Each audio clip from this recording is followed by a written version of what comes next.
Mark, your opponents, there's unrest off the pitch, but on the pitch they seem to be getting the results by hook or by crook. Do you still feel you could at least make it uncomfortable and at the most get the better of them? I've certainly got to, otherwise there's no point in us turning up. I mean, obviously the tie's a great result financially for the club, but for us as professionals, as coach and players, we want to go on the pitch and represent the club in the best possible way, and you're quite right in highlighting it's about making it as uncomfortable as possible for them, and making it uncomfortable, what does that look like? I mean, carrying a real threat going forward, and I think we've been good at that this season, in this cup and in league duties, but you're going up against top opposition, and it'll be a good test to see where we are if we can make it uncomfortable for a team like Celtic.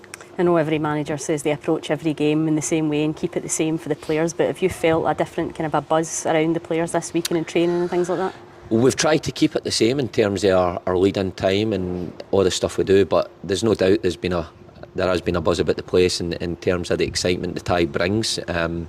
Obviously it's a sellout, so players are scrambling a bit for tickets, but in terms of the levels in training, I could see it just going up that notch, and of course everybody wants to play, everybody wants to be a part of the team that challenges Celtic and being live, around the world.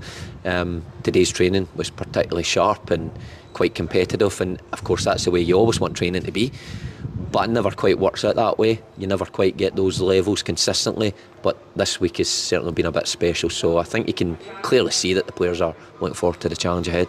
Do you feel that excitement yourself as the manager when you talk about it's going to be a full stadium and all the things that come with it with playing this team in a cup? Of course, I think when you come into the game you always look to get to the highest level and compete at the highest level in cup competitions like this one.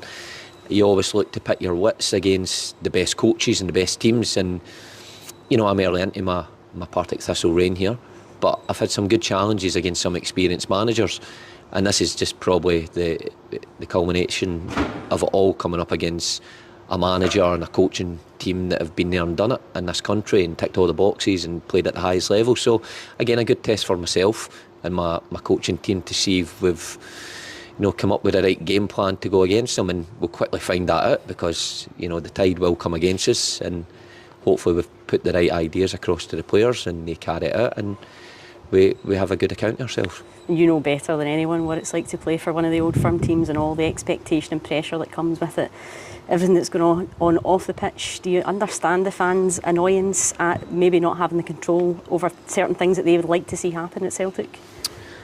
That's every supporter group though. I mean, every supporter group wants control on the pitch. You should sign this one, you shouldn't have signed that one.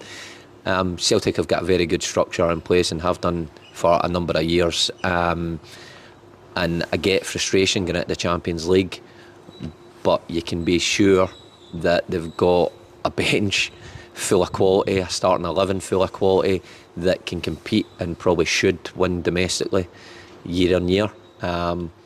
So it'll be incredibly difficult for us to deal with that firepower, but of course Celtic fans demand the highest, and I've been there, I've seen it, understand what they're going through, but I don't think it'll affect the players that are on the pitch. I think they're at Celtic because they're incredibly focused on the job in hand, and that comes in the shape of us on Sunday.